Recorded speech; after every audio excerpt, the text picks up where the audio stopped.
Well, I know I'm very excited about this opportunity to have an informal chat, but especially with this very special audience, because what we know about this afternoon is that this is a really exceptional opportunity for people who are sitting, studying at UW, studying at Laurier, living in KW, and perhaps have an eye on foreign service jobs. Maybe they'd like to work abroad in an embassy. Maybe they'd like to work for the Canadian Mission in New York or Geneva.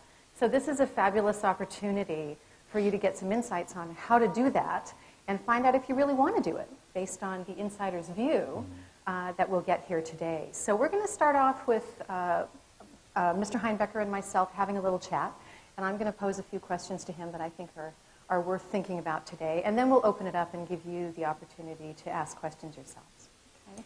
Why don't we start, Paul, with the fact that you know, not too long ago, you were sitting in these chairs. You were a student at Wilfrid Laurier University.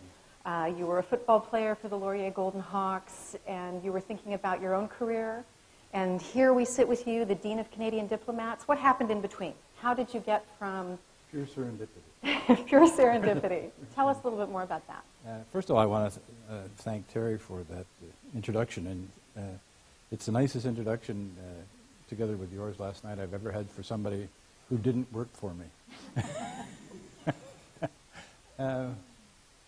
I was born in Kitchener and raised in Waterloo. I lived on Union Street, not very far from here. Virtually everything I can see here is familiar to me from my... I used to play hockey. Oh, that's bad. Can you hear me? It's okay. If I do that, it gets a lot louder. Over there, I used to play hockey in what used to be the Waterloo Arena is now Perimeter Institute. For some reason, they thought they should upgrade. I'm not sure. The arena is now further over. I was, it's true, I got an honorary doctorate at Laurier, and they had a lunch for me, and they invited a couple of my old professors there. And one of them stood up and said, you know, Paul, it's at this point in the proceedings where I'm supposed to recall what a great student you were. But frankly, I can't remember you at all, he said. And I thought, well, that's, you know, I'm not sure I can remember you either. So I guess we made a big impression on each other. I was called in by the Dean of Students. I shouldn't say all this, but I'm saying it anyway. I want to show you how much times have changed. And I certainly don't recommend my own behavior. I was called in by the Dean of Students because I had played on the Laurier football team, or the WLU football team, and the hockey team, and the basketball team, and the track team, and I played football for the local Kitchener team. And the Dean of Students said, Paul, you've shown us you can be an athlete. We were wondering if you could be a student, too. And that was a bit of a wake-up call. And that, together with the influence of my mother. And also I played for the Waterloo junior hockey team as well. Anyway, leaving all that aside,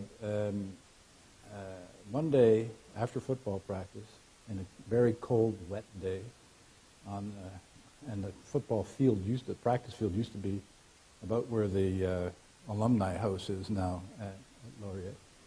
And it was cold and it was wet. And it was too cold and wet to walk down University Avenue to the bus stop to go home. And I saw a sign on the bulletin board that said Foreign Service Exam. So I wrote it with no preparation, no forethought, no afterthought either. And I passed it.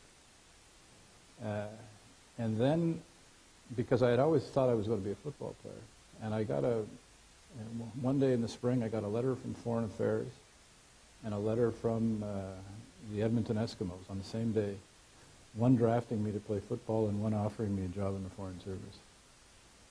And I thought about it a bit, and I remembered the football field in Edmonton. I'm watching it on television. It was always, you know, in October, November, it was always kind of, the field was frozen solid. There was snow everywhere. And I thought to myself, Foreign Service sounds like a bit like the Foreign Legion. Foreign Legion, that means deserts. Warm. Sorry, warm temperatures, some kind of exotic stuff going on.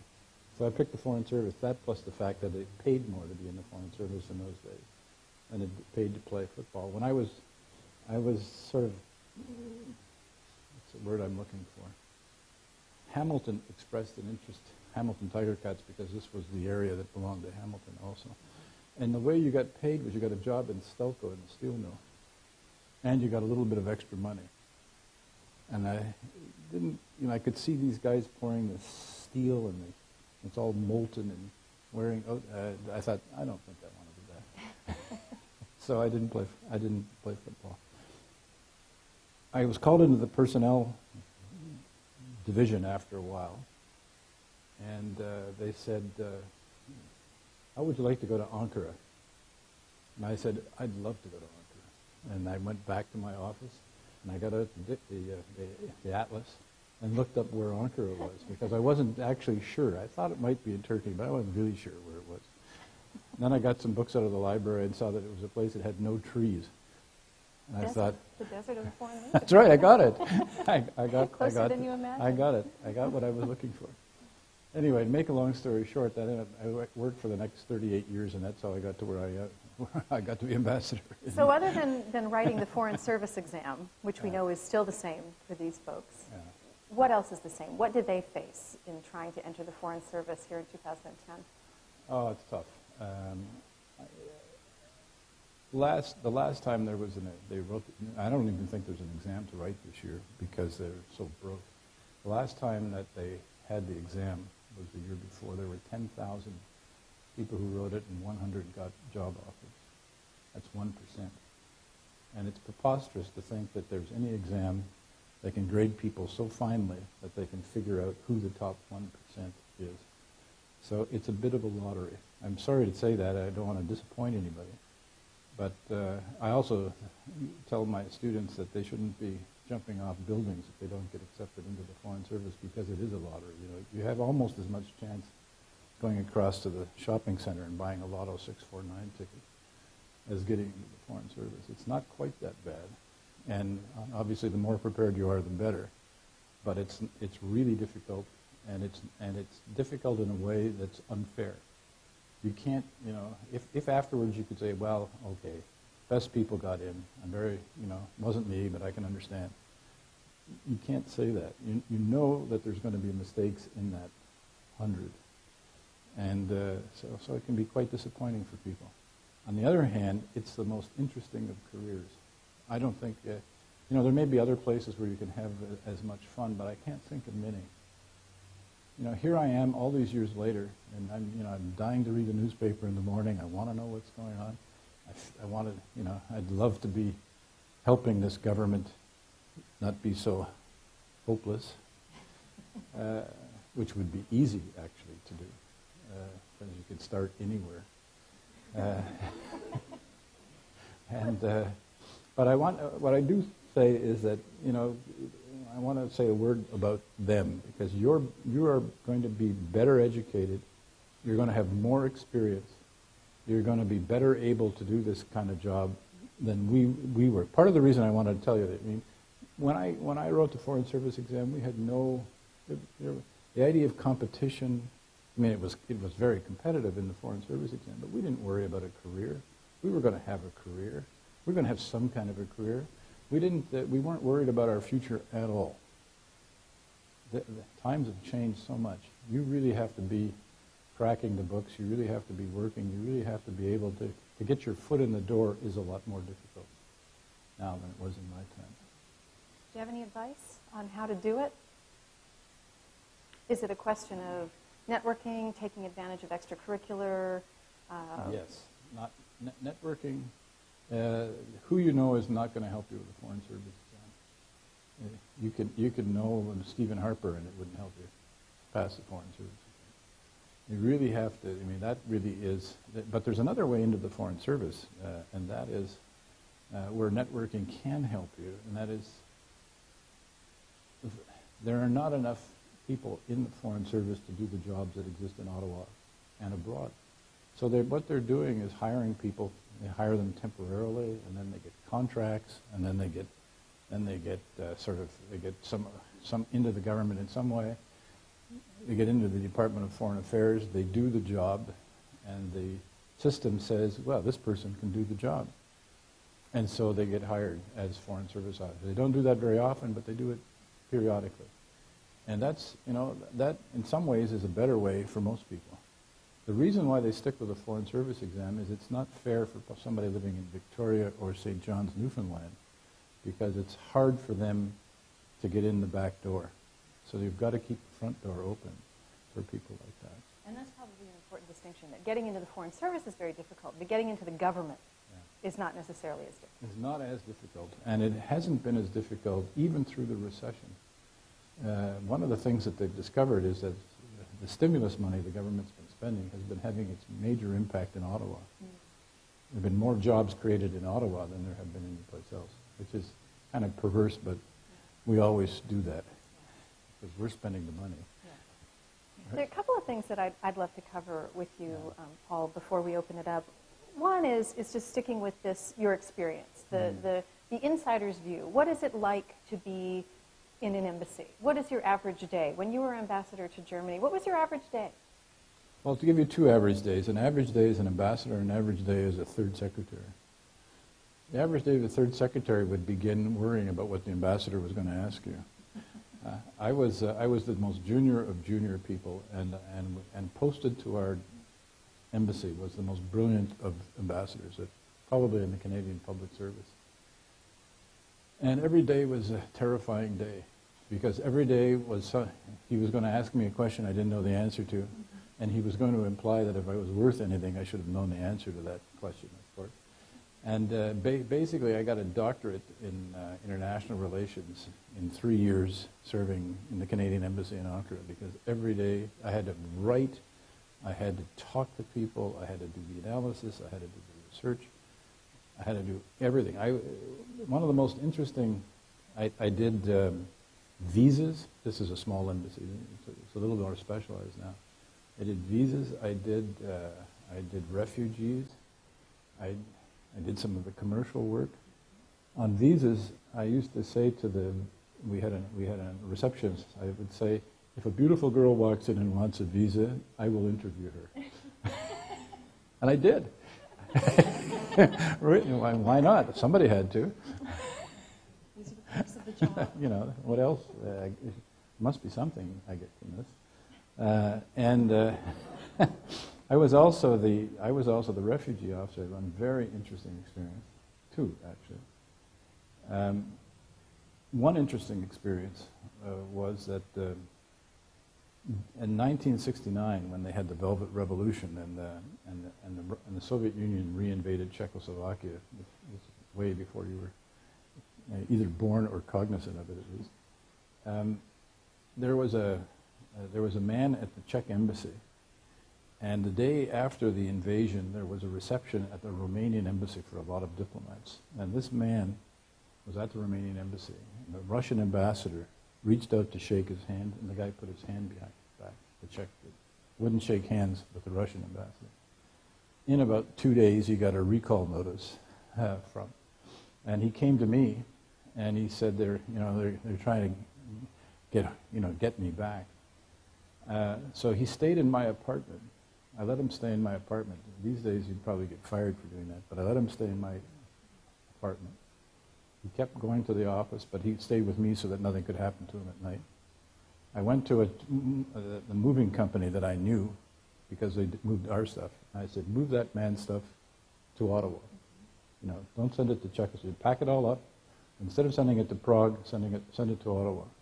So we got the Czech government to pay the moving costs of his goods back to Ottawa, and I got in touch with Ottawa, and we got him accepted as a refugee.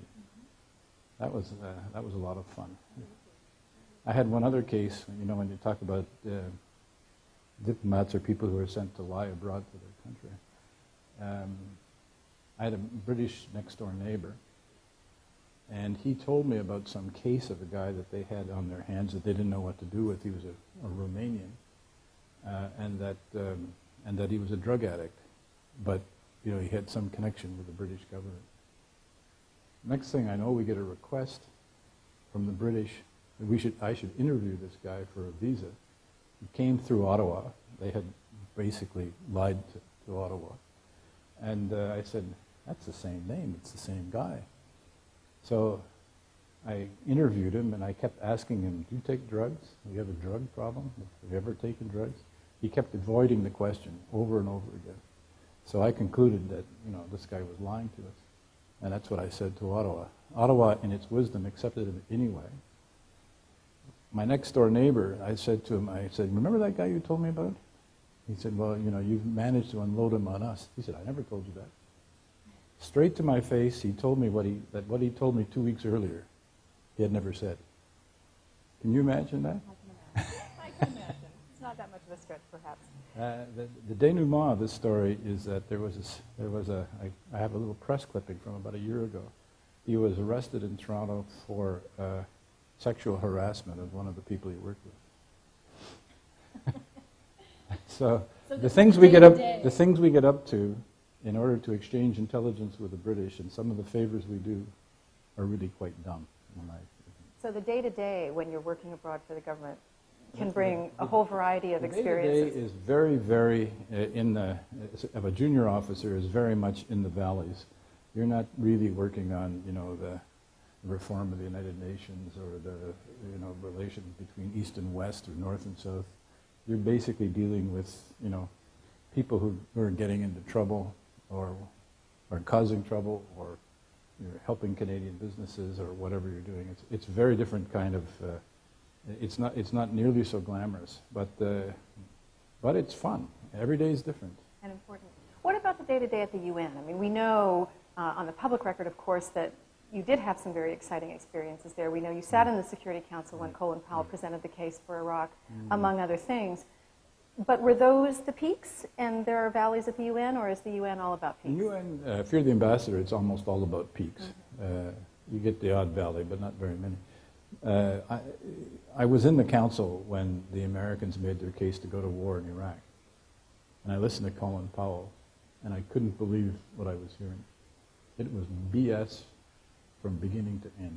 This was the Secretary of State of the United States at the Security Council, the most important security location in the country, or in the world, talking about peace and security, and he was giving us a load of stuff. And I just thought to myself, how can this, am I hearing what I'm hearing? Because I had access, like everybody in New York had access, to the reports of the weapons inspectors. You knew what they had been finding, and basically they hadn't been finding anything. They had looked and looked and looked and looked. Over the years, they had accounted for every Scud missile but one. They had accounted for virtually all of the chemical weapons precursors. The way they do these things is they check the import records and the production records of certain chemicals. From that, you can deduct how much of a chemical weapon could have been made. And they were able to clear up almost the whole thing. The only thing that there was any serious doubt left about was the biological weapons, because they're relatively easier to make, and it takes less space to do it. And but even there, the weapons inspectors were not finding anything. And I spoke to the chief weapons inspector, and I said, "What's happening?" And he said, "We've asked the Americans and the British for their best intelligence, and we go to those places and we don't find anything." He was threatened by the White House with discrediting, that they would discredit him if he said there were no weapons of mass destruction. It was really brutal stuff, and he did. The head of the UN International Atomic Energy Agency came into the Security Council and said that they were all but certain that there were no nuclear weapons. All but certain. It didn't stop, by all but certain, it meant they've been looking and looking and looking and looking and looking and looking and looking and never finding anything. The U.S. President gave a State of the Union speech in which he talked about a precursor ingredient, yellow cake, uranium, that had been purchased in Niger, in Africa, he said, and was destined for a nuclear weapons program. It took the IAEA 1 day, that's all, to prove it was a forgery.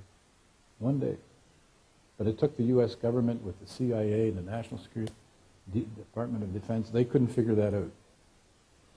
So you were the last person to represent us on the Security I Council. was the last person who may ever represent Canada on the Security Council. There won't be somebody in this round. We'll hope that there will be in future rounds. Tell us why we lost that seat. We lost that seat for two reasons. First reason is the Canadian government is not interested enough in foreign policy. It's manifestly, it made that manifest over the years. Prime Minister skipped the general debate last year to go to an opening of Tim Hortons announcement. And I know that the Canadians care more about Tim Hortons than they care about the UN. But he could have, it isn't every day that a Prime Minister shows up for such an announcement. It was an important announcement that the ownership of Tim Hortons was coming back to Canada. But, maybe they could have had it the day before or the day after the general debate. It didn't have to coincide exactly with the general debate. And people in New York saw that. They said, this guy's not interested.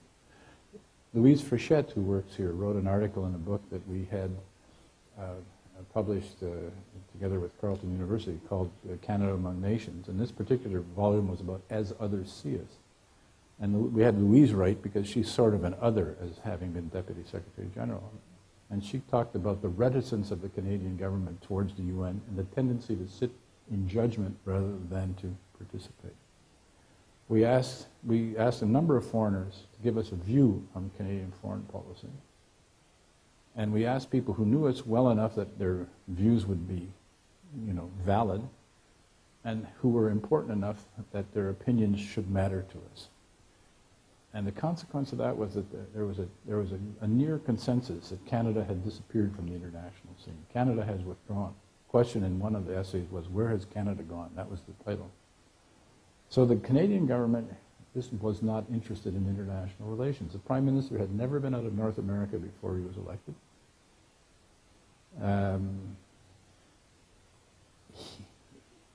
President Reagan went to the UN for the general debate every year he was in office. President George H.W. Bush went every year he was in office.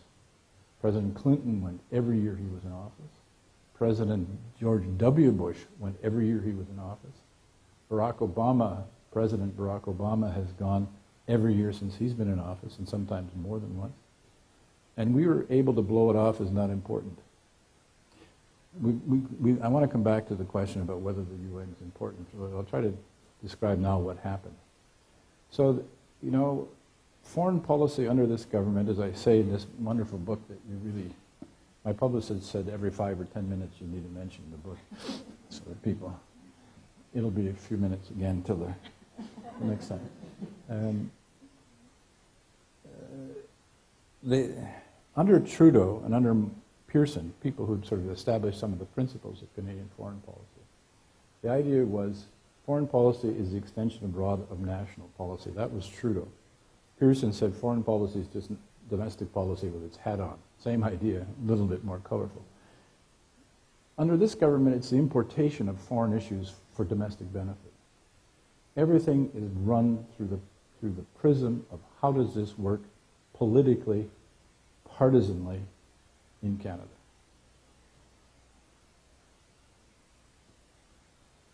And they play wedge politics with the Arab-Israeli issue, the Armenians and the Turks, the Taiwanese and the Chinese. All of this stuff, very dangerous, not the slightest bit principled, by the way. That's the way it works. That kind of stuff is noticed. We have 150 embassies in Ottawa. They're not blind and they're not deaf. They see what's going on. We've been very bad at managing relationships. It took the government 4 years to have a visit to China, and it was a visit that we should pay because there's a kind of exchange that takes place. It was our turn. 4 years. It took almost as long. Well, it took as long, although they started a little bit more earlier, with India, to try to beginning to recognize the significance of India. Relations with Brazil are so bad that the Brazilian government was actually one of the governments that's said to have been leading the opposition to Canada getting onto the Security Council. Why relations That's one of those things that I find kind of puzzling because it's been bad for some time. It's got to do with Bombardier. Yeah. Bombardier and Embraer are a big part of it. But they also find us as being kind of superior and kind of, very satisfied with ourselves, and it grates on them a lot. Anyway. Why should we care about that? Why should we care? Can I finish? I want to come back to it. I want to finish why we lost, because I'm only getting started on that. Okay. So relationships. Mexico. We imposed a visa obligation on Mexican citizens to visit Canada at the beginning of the tourist season, and we had no infrastructure in place in Mexico to hand out visas.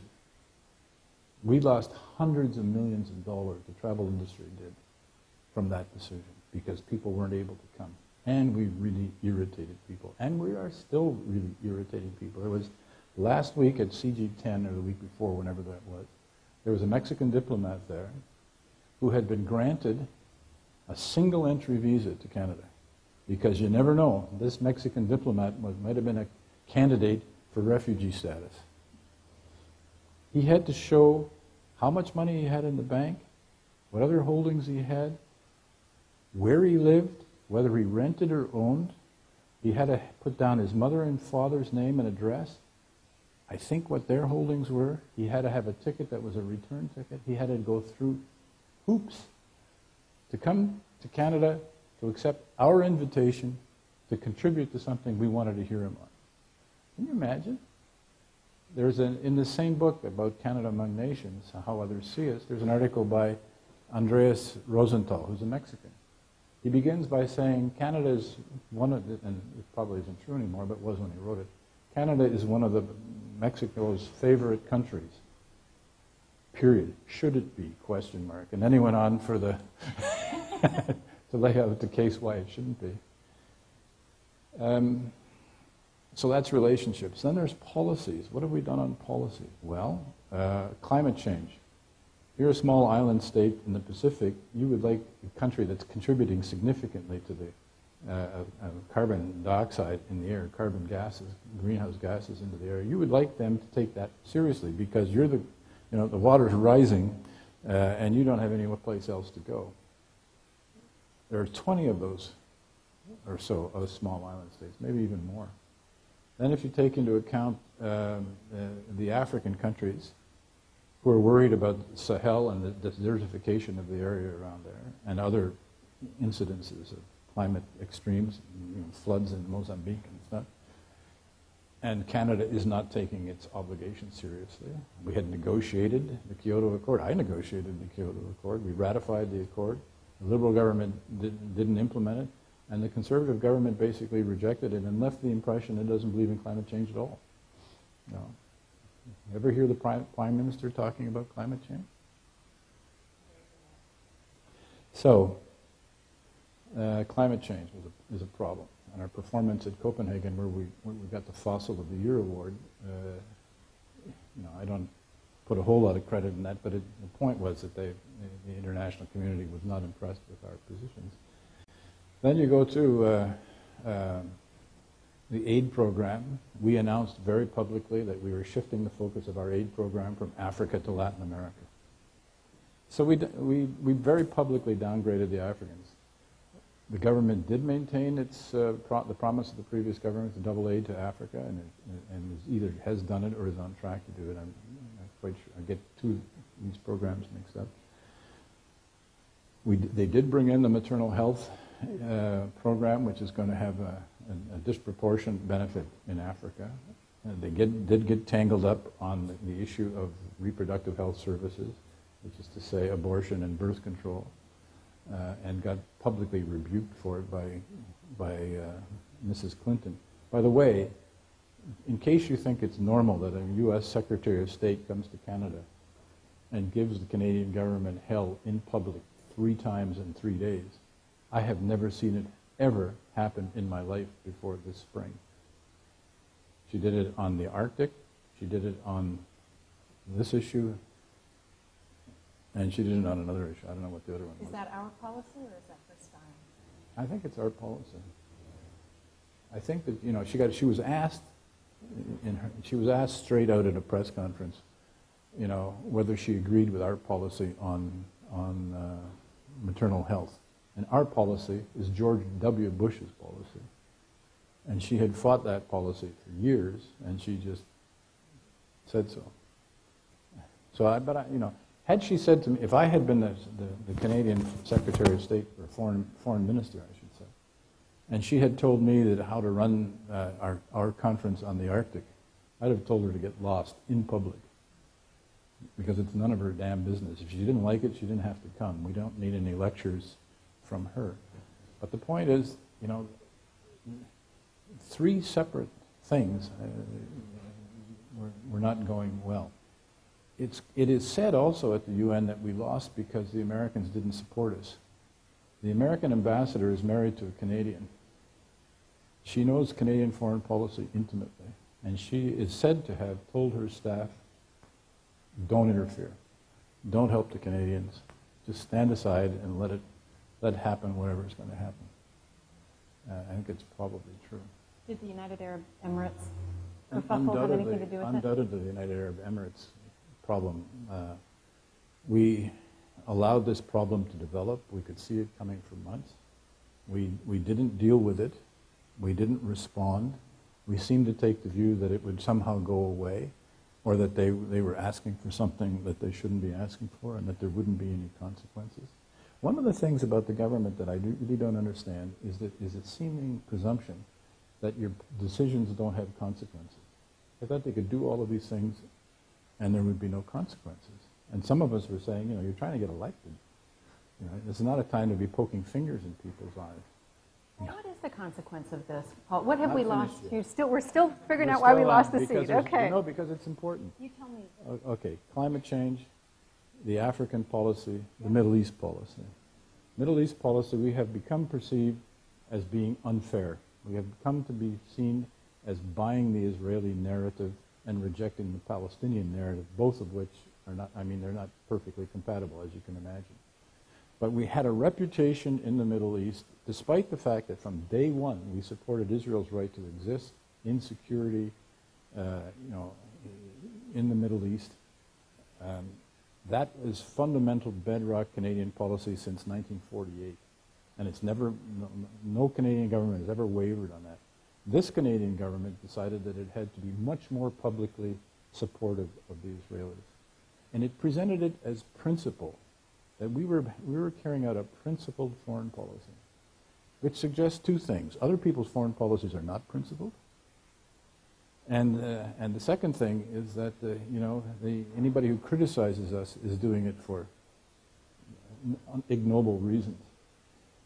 And the Arabs say, international humanitarian law, you're ignoring international humanitarian law, you're ignoring international law, you're keeping your mouth shut on settlements, you're not saying anything about where the wall is being built on Palestinian territory, and you think you're principled.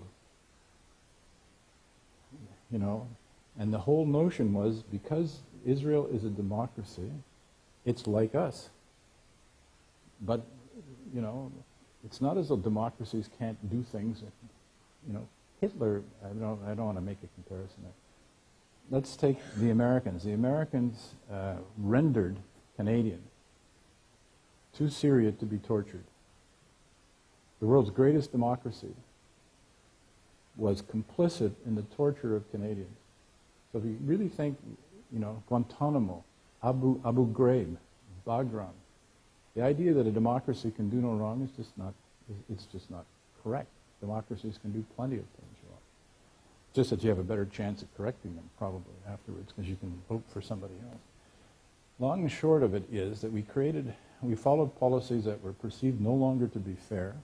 Previous Canadian governments worked very hard at being fair on the Middle East while supporting Israel. This one gave up the idea of fairness, or interpreted it in such a way that nobody else thought it was being fair. Add all that up together. Let's see now. There are about, I think, plus or minus 20 small island states, 53 African states, 57 Islamic and Arabic states.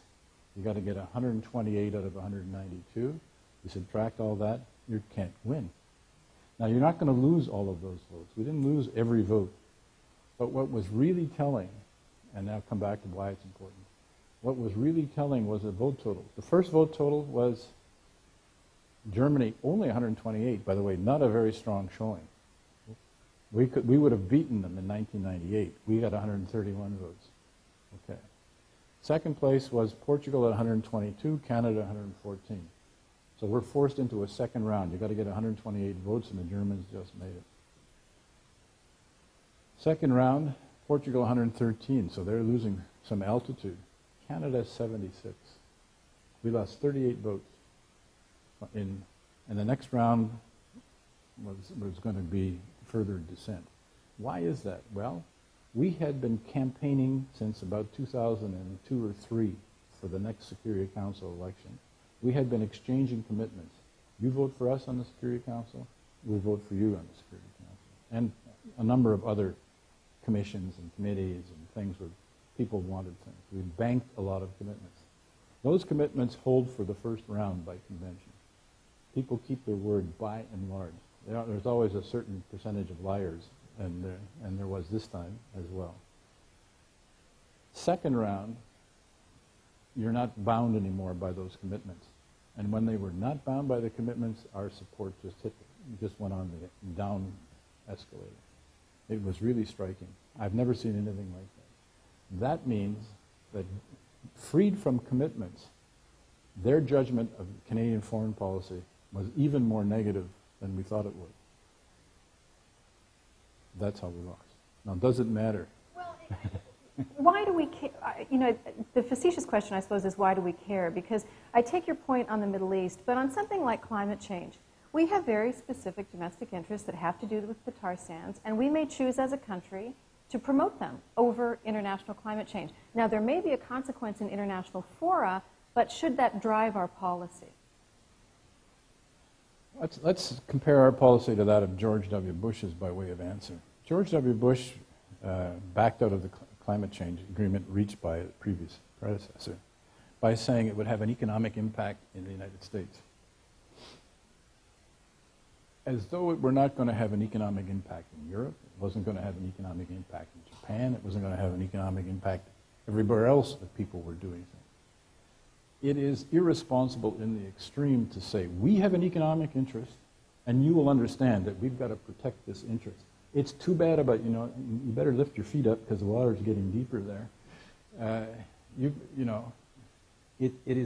cannot be a responsible international citizen and say, our economic interests prevail. If it's costly to you, that's too bad. So what have we got on tar sands? Have we done the best anybody could do in controlling the emissions on tar sands? Are we walking around with that kind of reputation that we're world beaters in this area? I don't think so. We've said we were going to invest about $2 billion on carbon capture and storage, which might work. We don't know that it's going to work. But that's what we're doing. And when you want to get a defense of what we're doing, that's what we're doing. Some of the technology has improved, undoubtedly, with injecting water and steam into the tar sands and getting the stuff to come out. But we have basically taken the view that this matters a lot to us, and therefore you should all understand. The Japanese, who are much more energy efficient than we are asked to understand why it is that we don't have to do this.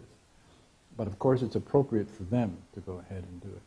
And the same thing if you're Europeans, and you have gasoline at $5 a liter, or is it a liter or a gallon? Anyway, a liter, I think, in some places.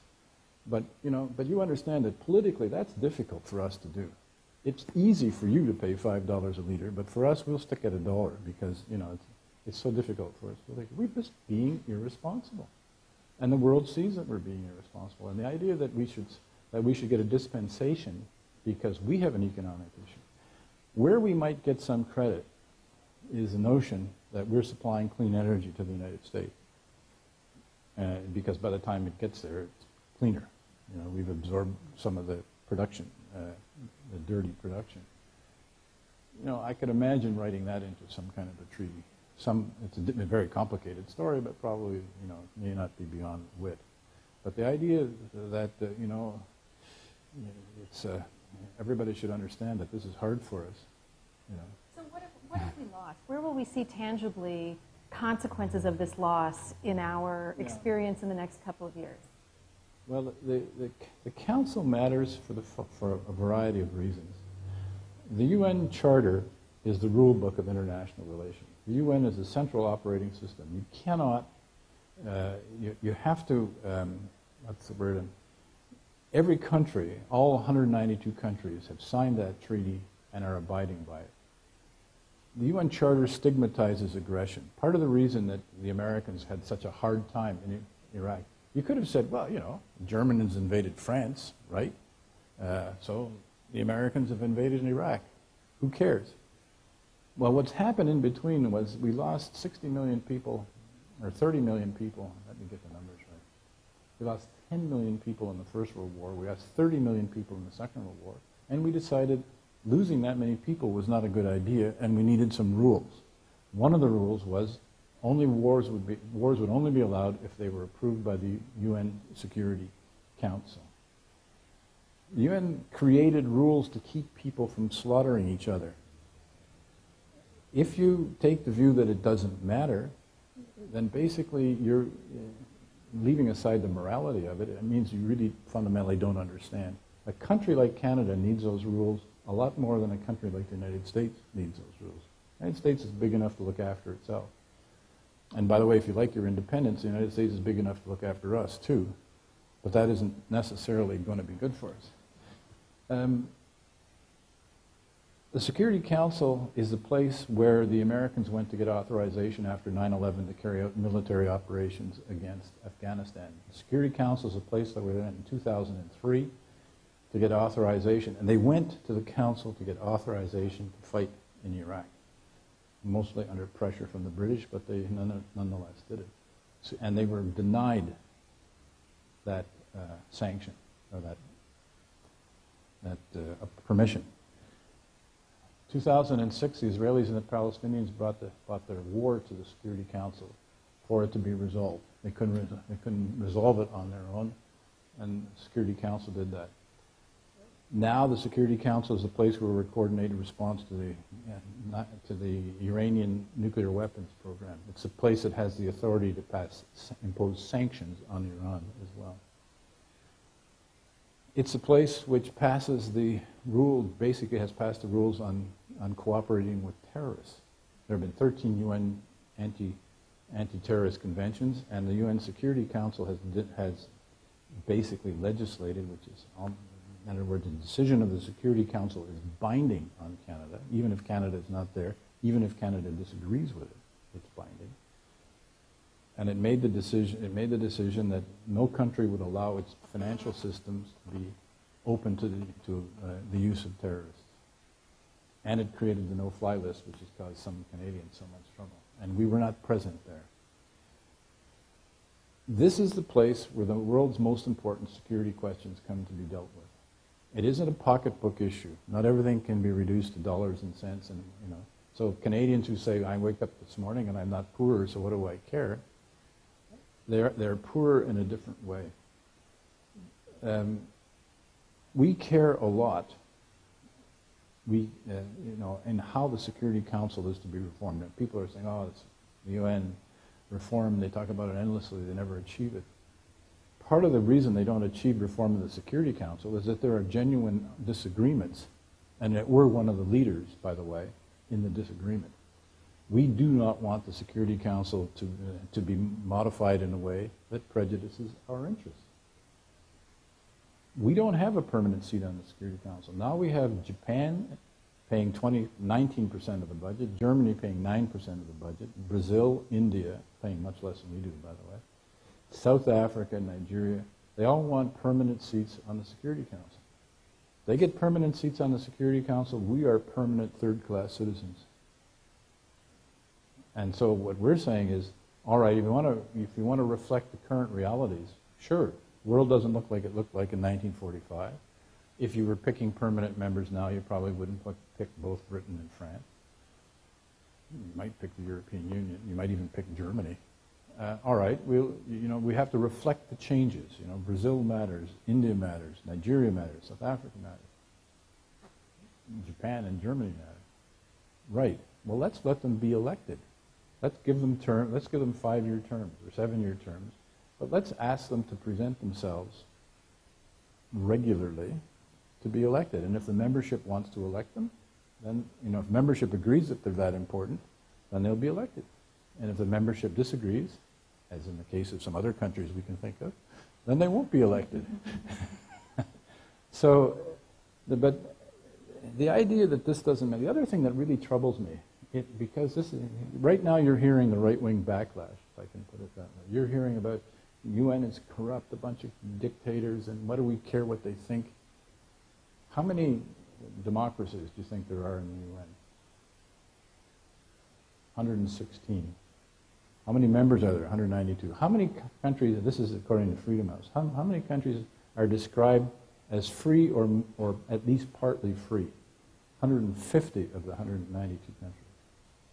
How many votes did we get? 114. How many democracies are there? 116. We didn't even get all the democracies' votes. When we got 76 votes, or whatever it was, you can be sure we'd lost a whole bunch more democracy votes. It isn't the case that the tyrants are running the place. The United States has been running the UN since about 1945. The country with the most sway in the UN has always been the United States. And it still is. So the idea that this is dominated by, turn the question back on these right-wingers. Do you think the United States is a tin pot dictatorship?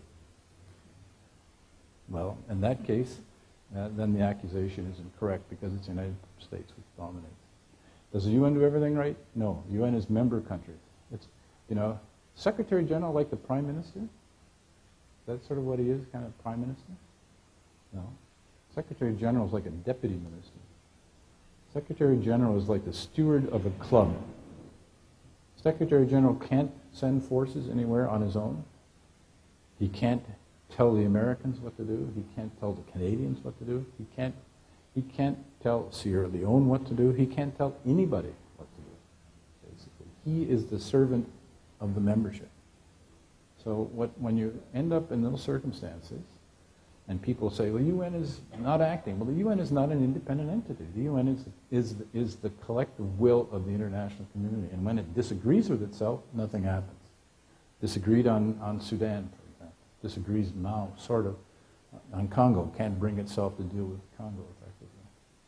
It isn't because, that there's some moral shortcoming in the UN, although there's some, responsibility to protect. There were a lot of permanent representatives living in the Upper East Side of Manhattan who had forgotten what it's like to be being abused by their own governments.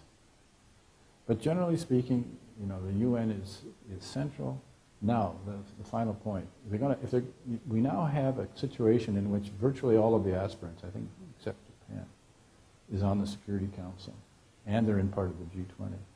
If the time was ever right for a reform of the Security Council, this is it. And guess what? We're not there.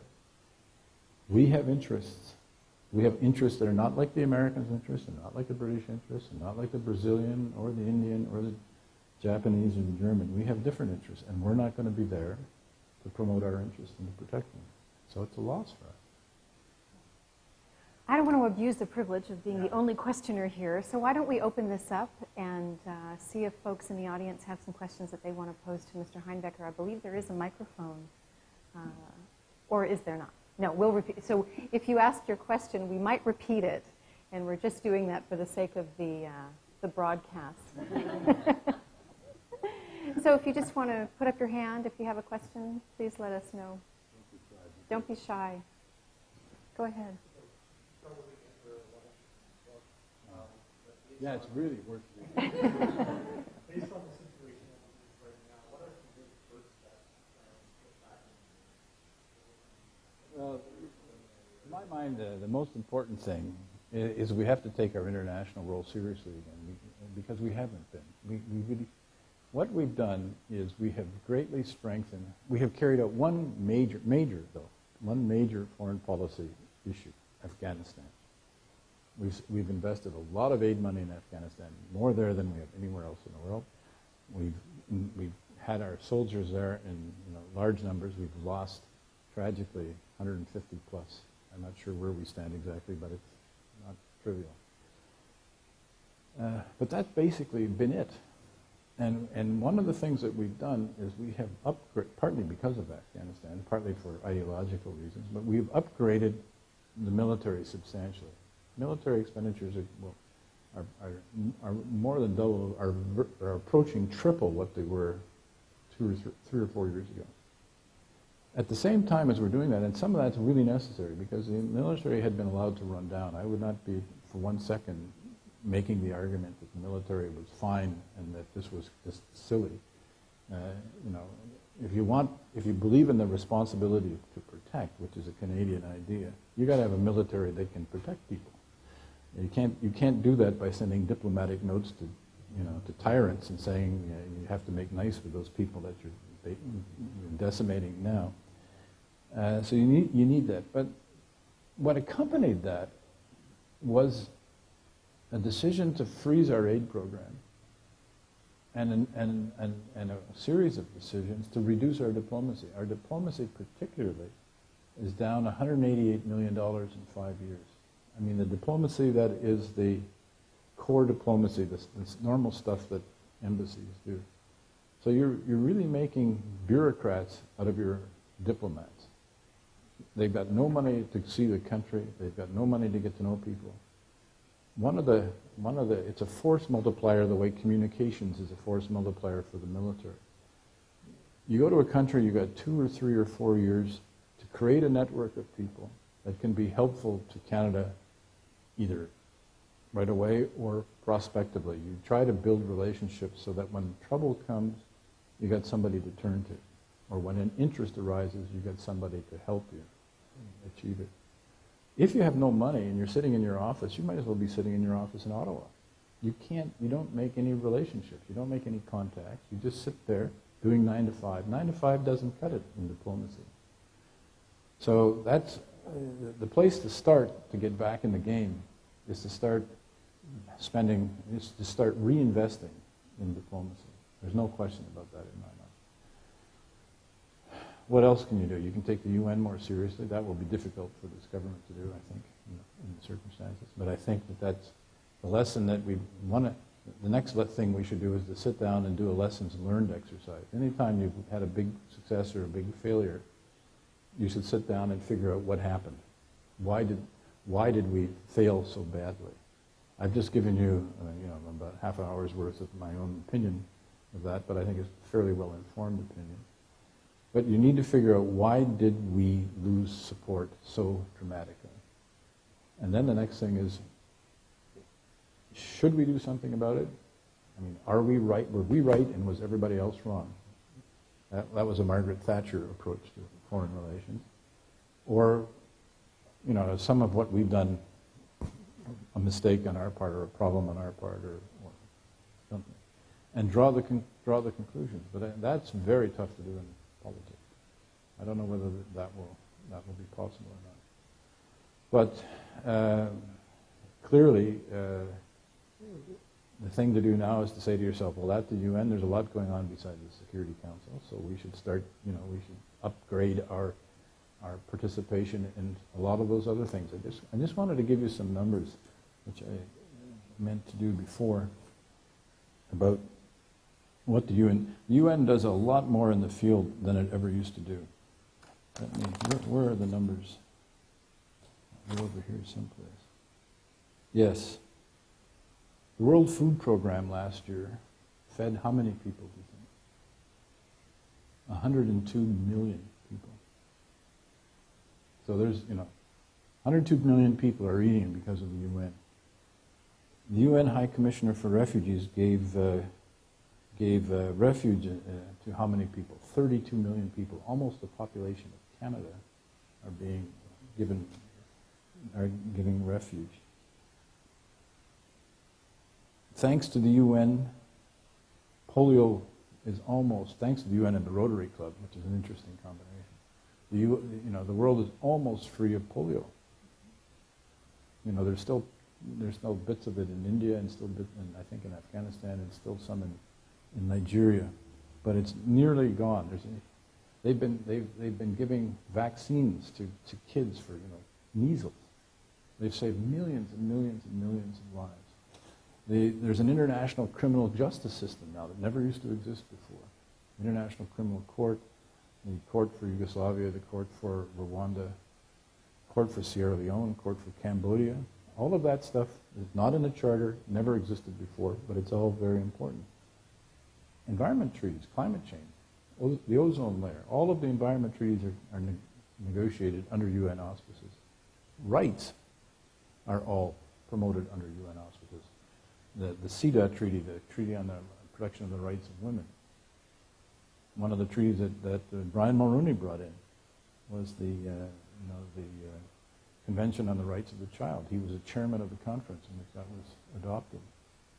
So the UN, there's a vast array of things that can be done at the UN that don't get done necessarily in the Security Council, but the Security Council is important.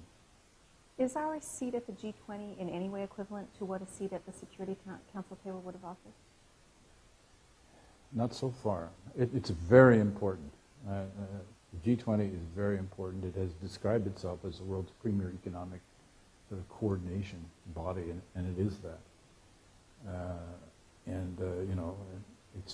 It's coping with, first of all, the international financial meltdown in which, on a one weekend in 2008, in the fall, had the G20 finance ministers not succeeded in what they were doing, the British banks, there would have been a run on the British banks. A lot of banks, this is something they did on a Sunday, a lot of banks would have not opened their doors, and the markets would not have opened their doors. The stock markets wouldn't have been opening their doors on Monday. We were that close to perdition economically. So that's something that the G20 has done.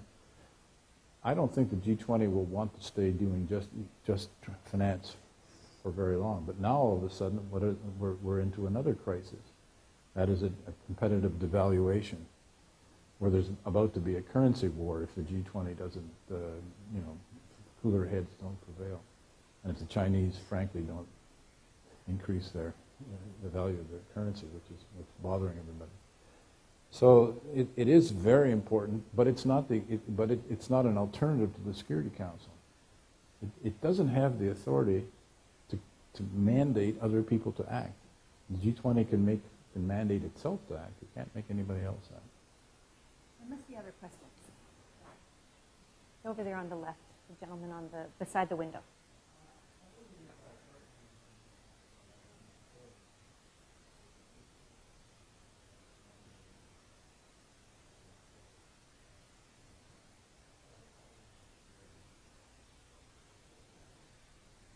It's a tough question. I wish I knew for sure the answer. The last time there was an election, we put out some feelers from CIGI that there should be a debate on foreign policy. It can take place right in our magnificent atrium here.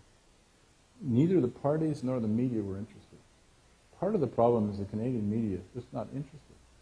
You can read lots of stories about what's going on, but there doesn't seem to be a sense in which that can be connected back to people. Unless it takes money out of their pocket, people don't notice it.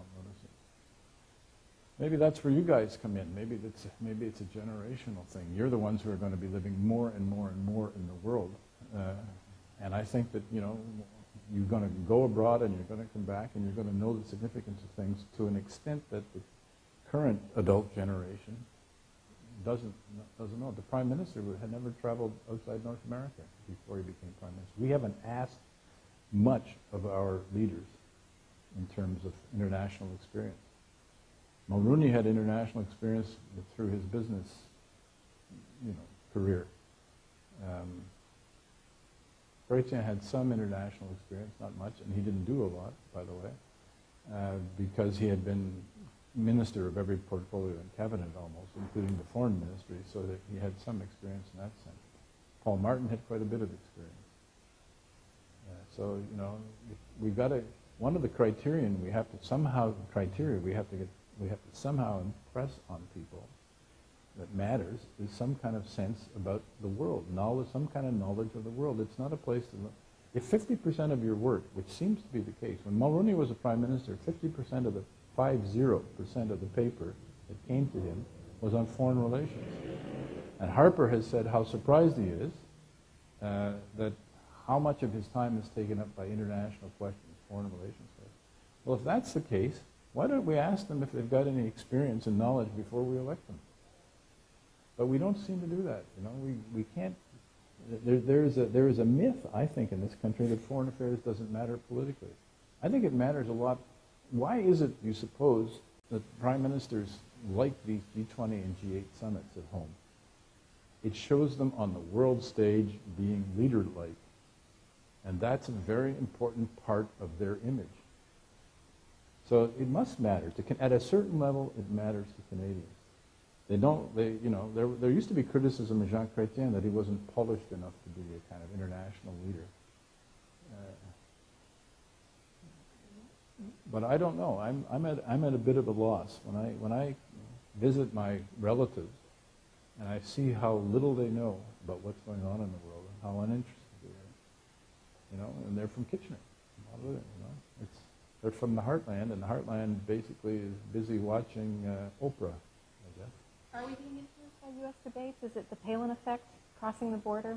No. I've had a very interesting discussion with Nick Nanos, who's one of Canada's premier pollsters. And he had some kind of cooperative effort with another one. And they decided that they would find out what the Tea Party influence in Canada was. And so they asked, the first question they asked a survey was, are you angry at the way things are going? 18 or 20% of the people said they were angry. So they designed the thing so that the people who were angry will then ask a bunch of follow-up questions. And they said, where do you stand? What makes you angry? Does a long-form census make you angry? Damn right. What makes you angry? Well, the spread is exactly the spread of the whole rest of the population. Some of them are angry because of the long-form census, the intrusion of it. Some of them are angry because the government's screwing around with the long-form census and shouldn't be. So their anger is all over the place. And then they said, what about the long gun registry? Yes, we're mad at the long gun registry. Well, why is that? Well, the government shouldn't be trying to mess around with the long gun registry. Or the government should get rid of the long gun registry. So they split pretty much exactly like the rest of the population did. So the Tea Party phenomenon, I don't know, maybe that's the case in the United States, by the way. I'm not sure that anybody's done that kind of a survey. It might be interesting. It might be interesting to know. Yeah. I think I saw another hand over here too. Go ahead. Are the women not going to ask any questions today? Or is, I thought I saw a female hand over there. Okay.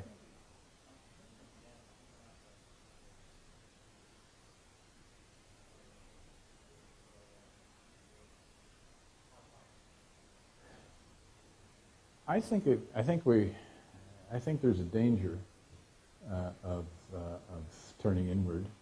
Maybe we've already turned largely inward. But that's partly what let's see, what time is it? That's partly what this book is about.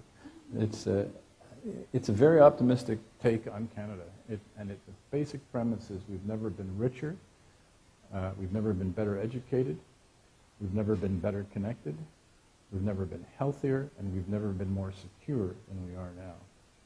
And that we have all the assets in the world, and it's loads of assets. The quality of our education system. We're pretty modest about our education system. You know where our universities rank in the world in terms of quality, according to the Times study? Third. Not 70th, not 192nd. We rank third, tied with Japan. The British are ahead of us, and you can quibble about the survey, but at least it's a survey that's being applied to everybody. Our high school students, which I used to, was my despair when my kids were in school. We rank 3rd, 5th, and 7th in science, math, and reading in the world. There's 57 leading industrial countries who participated in the survey, and Canada comes out with those kind of numbers, way ahead of many of the industrial countries. Look at our literature. Our literature is world-beating literature. Our music. This is a country with a lot of assets, a lot of qualities, a lot of capabilities. There's really nothing stopping it. Nothing stopping you from being world beaters. All that's holding us back is a little kind of self-deprecation and reticence about blowing our own horn. But look what happens when we decide we're going to own the podium. By God, we own the podium. You know, you can do this kind of stuff. You know, it used to be the only thing that, the only place that we demanded excellence from was from our hockey players. The rest we didn't care about. You know, but now we seem to. So I think that the ingredients are there. I think that we have all it takes, and we have a world that's working in our favor. It's becoming multi-centric. Some of those players are bigger players, but if there's ever a time when an agile foreign policy and an effective diplomacy could help you, this is the time. You know, we have the scope for maneuvering between these people is just endless. We can do all kinds of things for ourselves. We're really in very good shape. The only thing that's holding us back is a bit of a kind of, I don't know, a tendency to buy a big HD TV screen and watch the world instead of participate in it. There's a certain passiveness in it all.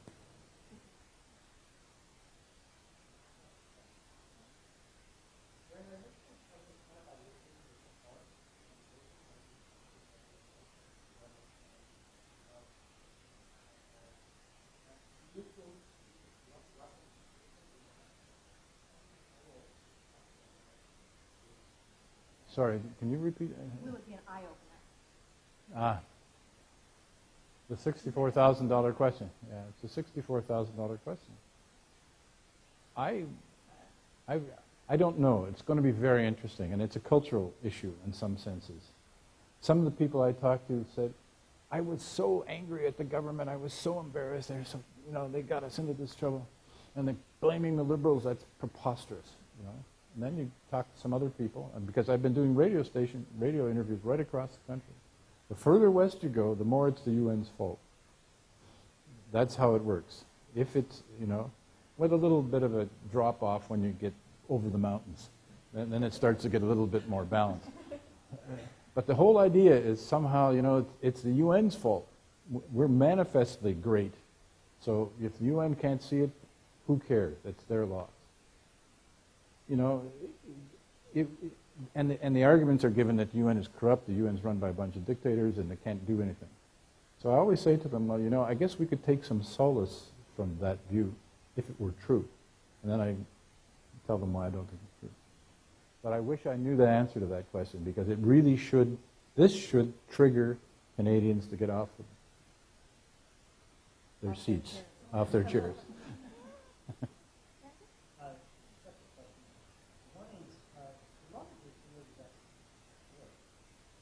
Yeah.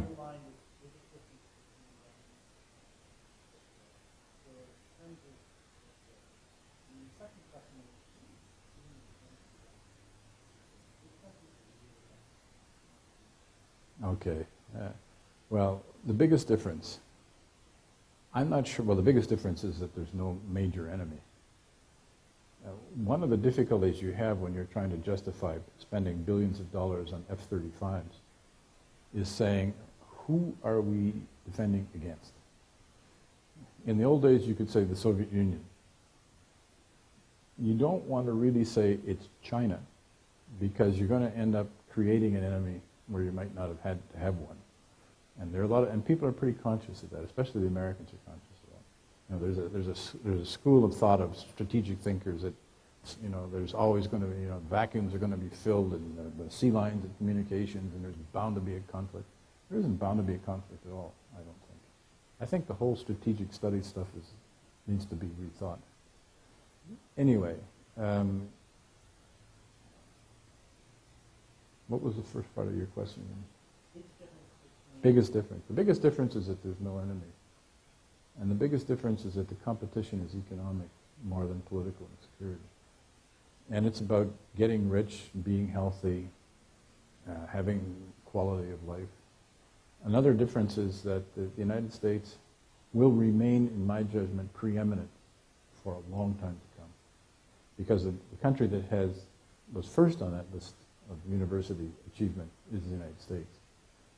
And it's you know, it's the most resilient economy in the world, even with all of the problems it's having. Anybody who counts the Americans out isn't reading history very well. So the Americans are going to be preeminent, but they're not going to be able to dominate See, we went from two superpowers where there was a kind of a competition to one superpower where basically Washington was in charge, and now we're getting into a world where there's going to be a lot of competing interests. And relations being one of the things that we found in the Iraq War, which is very interesting, that relations between Berlin and Moscow were more important than they were between Berlin and Washington. Relations were more important between Berlin and Paris than they were for either of them. Relations between Beijing and Tokyo are probably, or possibly, more important than between Beijing and Washington. So we're getting into a different kind of a world, and in that sense, we have, it just opens up a whole lot of new possibilities. It also opens up the possibility for more conflict. When we had after the concert of Europe, we ended up with 2 world wars and a lot of dead people. So the idea that there's multiple centers is not entirely not fully a blessing, but it is, for us, it gives us a lot of scope that we didn't have before. And the second part was leaving aside the Iraq War and Tony Blair. I would say the most effective diplomacy is probably carried out by the British still. The Norwegians are very good. Scandinavians are always very good. Tends to be the smaller countries because they have to. The bigger countries, the easiest thing in the world is to be an American diplomat. You got all the power in the world behind you. If you're a smaller country and you want to get your way, you've got to be a lot smarter and a lot more agile. Smarter in the sense that you have to be quick to understand what your interests are and how to serve them. The Americans can just say, we don't think so, and things stop. Or we want that to happen, and there's a presumption that it's going to happen. For Canadians can't make either of those kind of statements. I used to think being the most interesting thing was being a Russian diplomat or Soviet diplomat, because truth didn't matter. You could say whatever you wanted to say. All you had to do was be imaginative. You could say anything, and it was okay.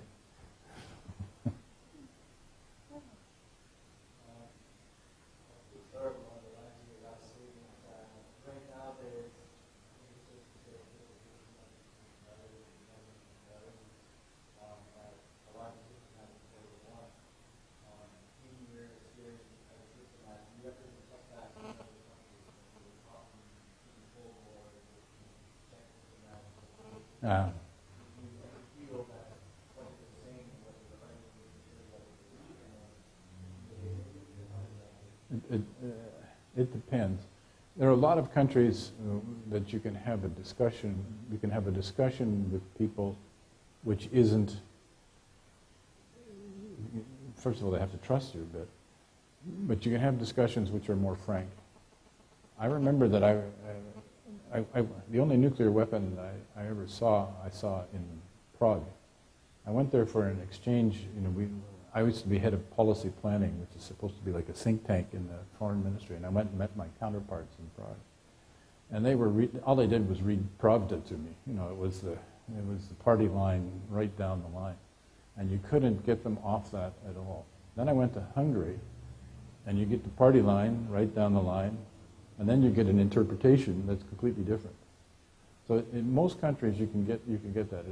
There were cases where you couldn't. Why? It's never been easy to get American diplomats to talk to you frankly. There's an organization man kind of sense to them. Maybe because they have so much responsibility. Maybe that's the reason. But it's very hard for them to get them to say, that's what George Bush thinks. I think it's nuts. They never, whereas Canadian probably may sound a little disloyal, but Canadians would say that lots of times. But it's often the case that governments I'd say the State Department was not on side for most of the George W. Bush's administration. And I think that much of the British Foreign Office didn't agree with Tony Blair. And this, it happens. I don't know what would happen in Russia if you disagreed. Yeah, I don't. Yeah.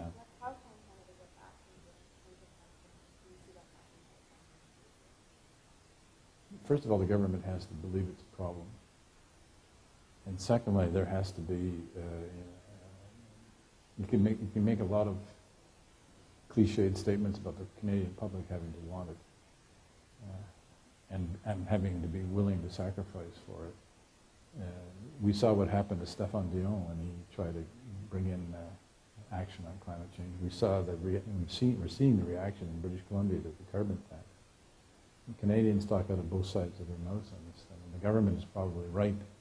The government probably is closer to the heart of what Canadians really think than the opposition is. Internationally, we're at an impasse. We have an agreement, sort of an agreement, not much in the way of deadlines and timetables, and concrete actions. More countries signing up to it than we're signing up to Kyoto. Some of the developing countries undertaking to do things, not that they would present them as commitments, but that they would, there's kind of best efforts. It's very difficult to see how we're going to get anywhere on this. The U.S. Congress is not going to pass climate change legislation. This Congress is not going to pass it. The next one seems even less likely to pass it. So I think we're in for several years of nothing happening in Washington. The Harper government's position is, unless it happens in Washington, it doesn't happen in Canada either. So it's very difficult to do that. Internationally, we had a conference here at CIGI about 2 weeks ago, and the question was basically, people were wrestling with the question, how do we move this thing forward? Some of the best people in the world were wrestling with how do we move this forward, and I don't think we came to a very clear-cut answer. Part of it is regionalism. You have the Western Climate Initiative, you have the EU, you have various people trying to do some kind of semi-bottom-up work. Let's not wait for the federal government, let's not wait for the U.S. government, let's do what we can. The difficulty with that is that at some point it has to all be brought together again, because otherwise you're going to have a kind of crazy quilt of regulations, and it'll kill international commerce. If every country has different rules and different regulations, and parts of sub-parts of countries have different rules and different regulations, it's going to end up a mess economically.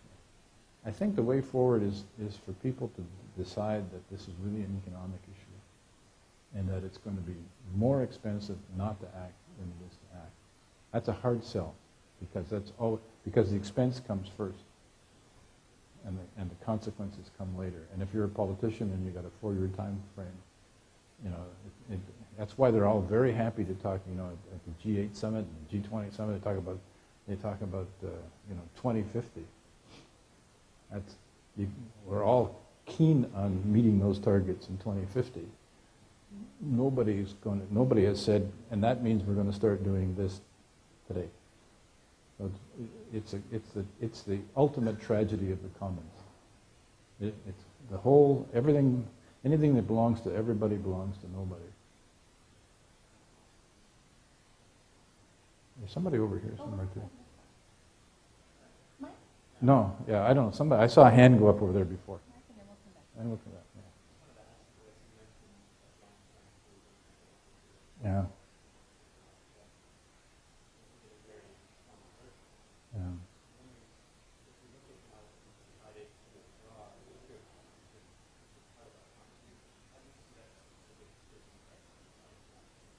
It'll worsen it. It may have some residual benefits among Pakistanis who are skeptical of what's going on in Afghanistan.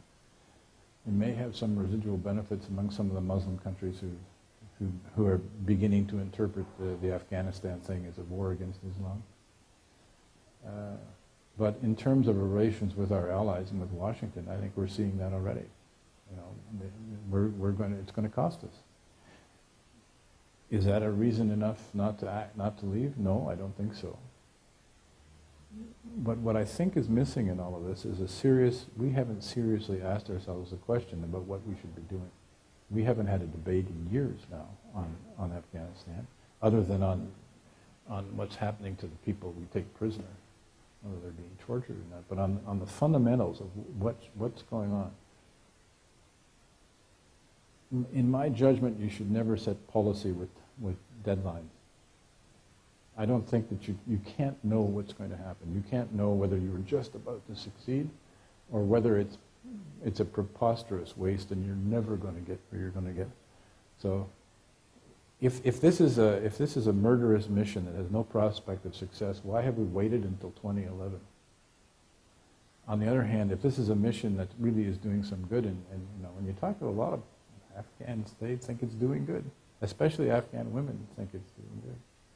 So, you know, then in that case, if it is worthwhile, why are you leaving in 2011? It's the one policy that they all could agree on, and therefore it's wrong. Whenever you see all politicians agreeing with something, you can be pretty sure it's the wrong thing to be doing.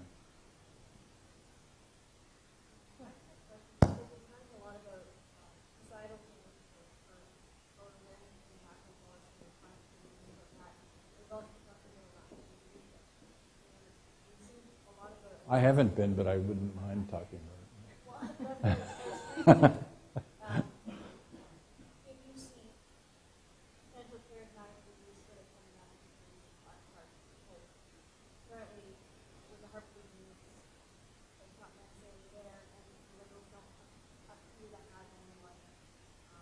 No. Well, I'll give you two answers, a sort of flippant answer and a more serious answer. Nobody thought Stephen Harper was prime ministerial before he became prime minister. You know, the office confers some significance on you that you might not have had. One of the things that you notice when you're a public servant in Ottawa is how smart cabinet ministers seem and how they get dumb afterwards.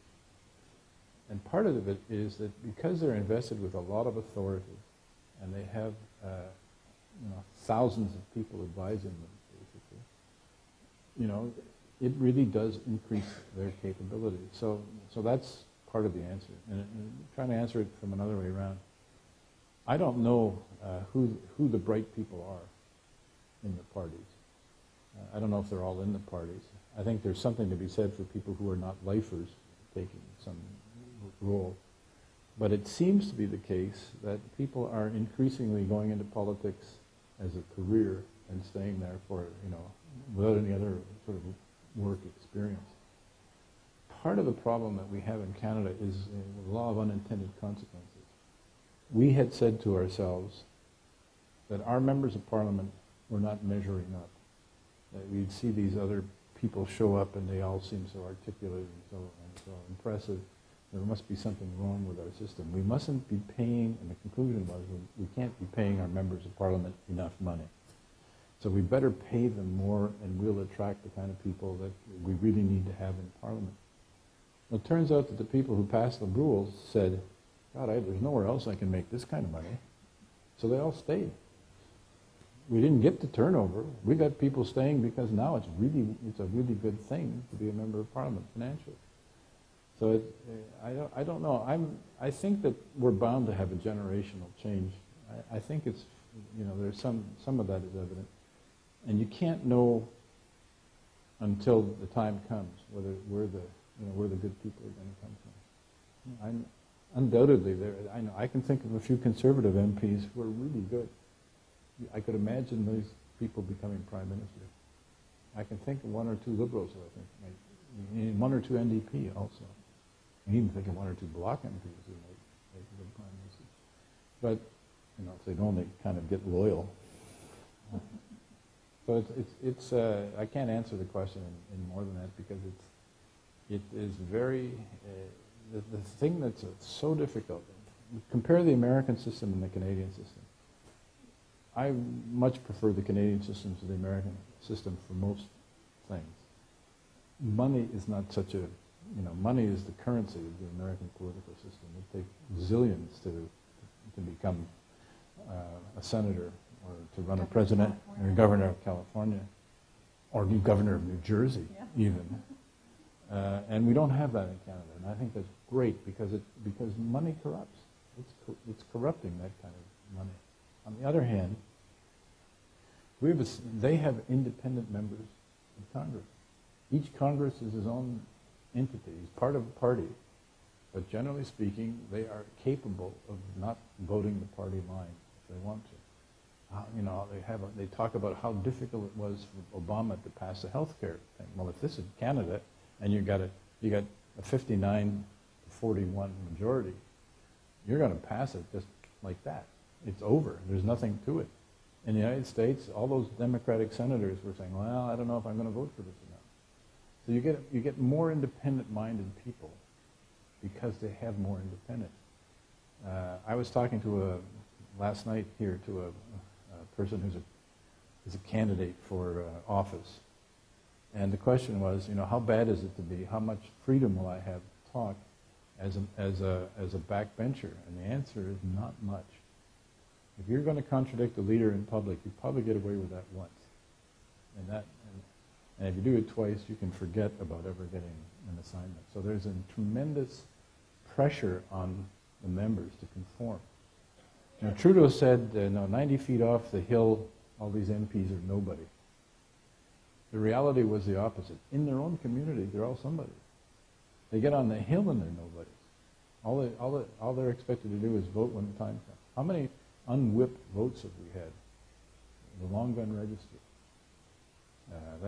That's the only one I can think of in recent memory. All the rest are party line votes. It doesn't mean that you can't do interesting work in the committees and you can't, bring forward ideas and you can help and so on. But the idea that you're an independent operator is really wrong, and that discourages people from entering into politics. It discouraged me. I thought to myself, would I rather be an official kind of advising on policy, or would I rather be a politician deciding on policy? Well, I'd rather be a politician deciding on policy if I got to decide. The problem is that I had more authority and more influence as an official on what was going to turn out to be the policy than the members did. Because the members were being told by the Prime Minister, you vote this way and you don't vote that way. It is very tough to sort of endure the constraints of being a member of Parliament in Canada. And that's part of the reason why when you're looking for these next generation leaders, they're hard to see. We should probably make this the last question over here. Yeah, I think we're wearing people out. Yeah.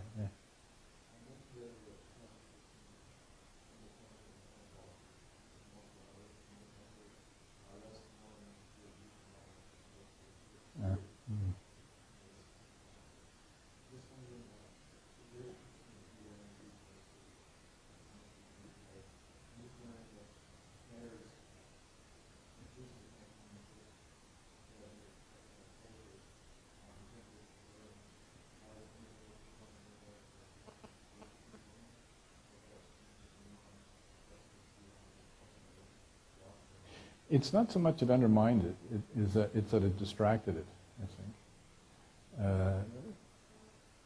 We have a very strong economy. We have a very strong economy, and I'm not sure where you... I don't know whose that is, but anyway. We have a very strong economy, and it started to get strong at way back in the late 80s, early 90s. It started under Mulroney, and then it was continued and increased under Martin, and we ended up we ended up with a very sound system. Martin prevented Canadian banks from doing a lot of the things. It wasn't because our bankers were so much shrewder and sounder. It's that the government regulators didn't let them do the things that the Americans were doing. And we were considered staid and stodgy and unimaginative. Everybody else was making barrels of money, and we were sort of plodding along. And then the bottom fell out on those people, and suddenly we looked like geniuses. But what it really was a very soundly regulated system. So we had a strong economy, and the Conservative government, the Harper government, got to play that hand when it came to responding to the crisis, and they played it strongly and well, I would actually say. But it didn't you know, perhaps because the Prime Minister's an economist or had studied economics, maybe he's just more interested. You know, Mulroney would wake up in the morning and ask himself about what was going on in France because of the Quebec issue, for example. My guess is that Harper doesn't wake up in the morning and wondering what's happening in international relations. He's probably very keen on the economics of it all. So I think what happens is the G20 just kind of distracts. You know, if it's what you like to do, then you tend to invest more in doing that.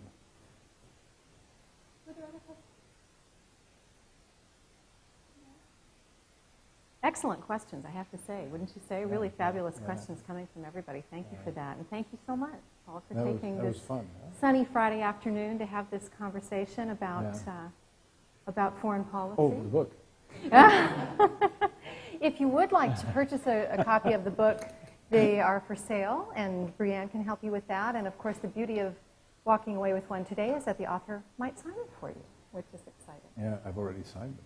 Oh, you've already signed them, even better. So then it's for sure. But I'll make it personalized. But he can personalize it. I can personalize it.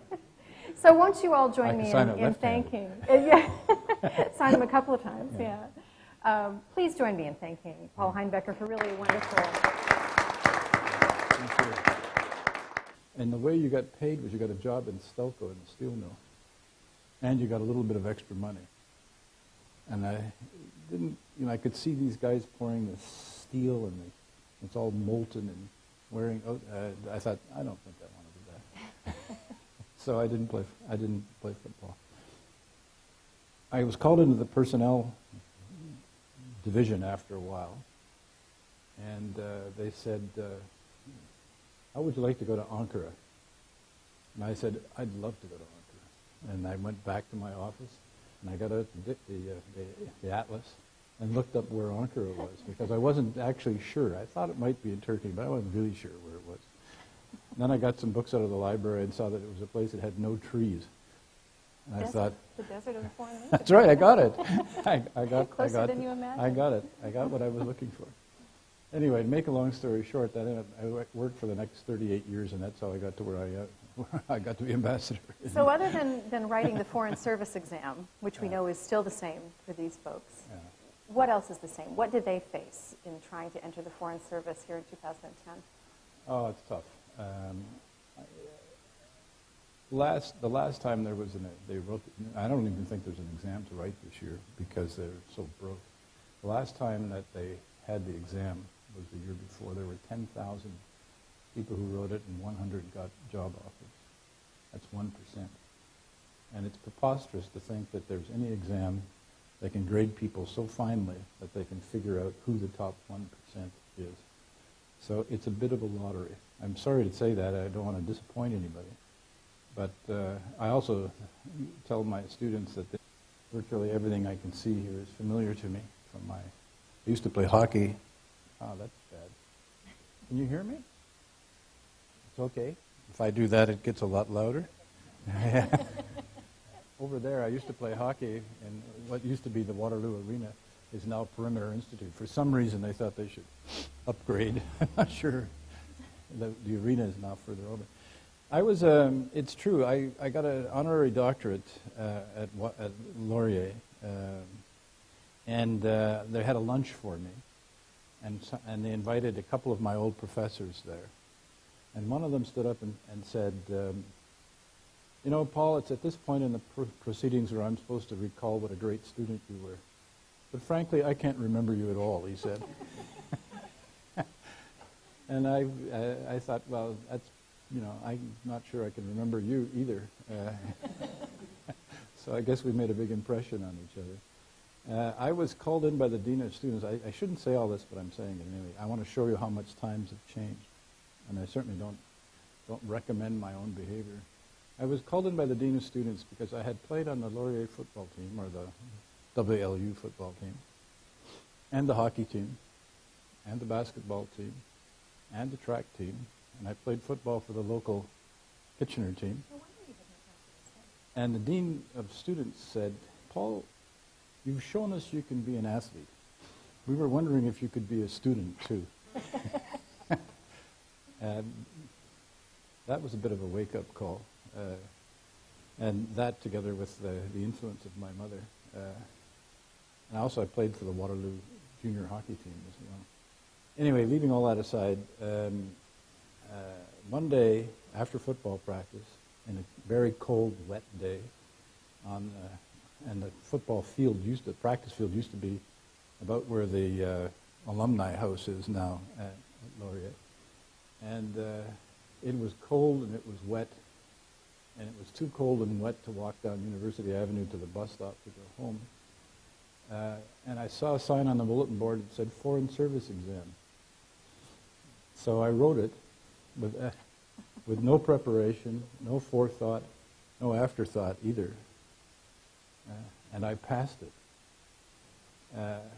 And then, because I had always thought I was going to be a football player, and I got one day in the spring, I got a letter from Foreign Affairs and a letter from the Edmonton Eskimos on the same day, one drafting me to play football and one offering me a job in the Foreign Service. And I thought about it a bit, and I remembered the football field in Edmonton. I'm watching it on television. It was always, in October, November, it was always kind of, the field was frozen solid. There was snow everywhere. And I thought to myself, Foreign Service sounds like a bit like the Foreign Legion. Foreign Legion, that means deserts. Warm. Sorry, warm temperatures, some kind of exotic stuff going on. So I picked the Foreign Service, that plus the fact that it paid more to be in the Foreign Service in those days than it paid to play football. When I was sort of, what's the word I'm looking for? Hamilton expressed an interest, Hamilton Tiger Cats, because this was the area that belonged to Hamilton also. They shouldn't be jumping off buildings if they don't get accepted into the Foreign Service, because it is a lottery. You have almost as much chance going across to the shopping center and buying a Lotto 649 ticket as getting into the Foreign Service. It's not quite that bad. And obviously the more prepared you are, the better. But it's really difficult, and it's difficult in a way that's unfair. You can't, if afterwards you could say, well, okay, best people got in. I'm very, wasn't me, but I can understand. You can't say that. You know that there's going to be mistakes in that 100. And so it can be quite disappointing for people. On the other hand, it's the most interesting of careers. I don't think, there may be other places where you can have as much fun, but I can't think of many. Here I am all these years later, and I'm dying to read the newspaper in the morning. I want to know what's going on. I want to, I'd love to be helping this government not be so hopeless, which would be easy, actually, to do, because you could start anywhere. But what I do say is that, I want to say a word about them, because you are going to be better educated, you're going to have more experience, you're going to be better able to do this kind of job than we were. Part of the reason I wanted to tell you that, when I wrote the Foreign Service exam, we had the idea of competition. It was very competitive in the Foreign Service exam, but we didn't worry about a career. We were going to have a career. We were going to have some kind of a career. We weren't worried about our future at all.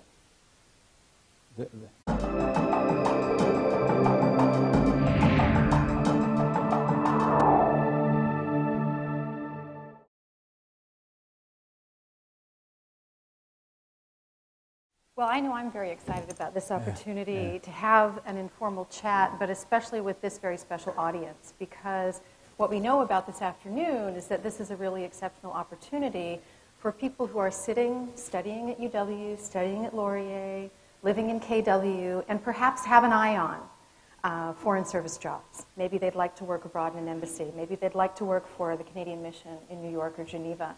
So this is a fabulous opportunity for you to get some insights on how to do that and find out if you really want to do it based on the insider's view that we'll get here today. So we're going to start off with Mr. Heinbecker and myself having a little chat, and I'm going to pose a few questions to him that I think are worth thinking about today, and then we'll open it up and give you the opportunity to ask questions yourselves. Okay? Why don't we start, Paul, with the fact that you not too long ago, you were sitting in these chairs. You were a student at Wilfrid Laurier University.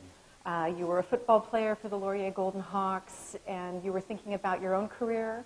And here we sit with you, the Dean of Canadian Diplomats. What happened in between? How did you get from... Pure serendipity. Pure serendipity. Tell us a little bit more about that. First of all, I want to thank Terry for that introduction. And it's the nicest introduction, together with yours last night, I've ever had for somebody who didn't work for me. I was born in Kitchener and raised in Waterloo. I lived on Union Street, not very far from here.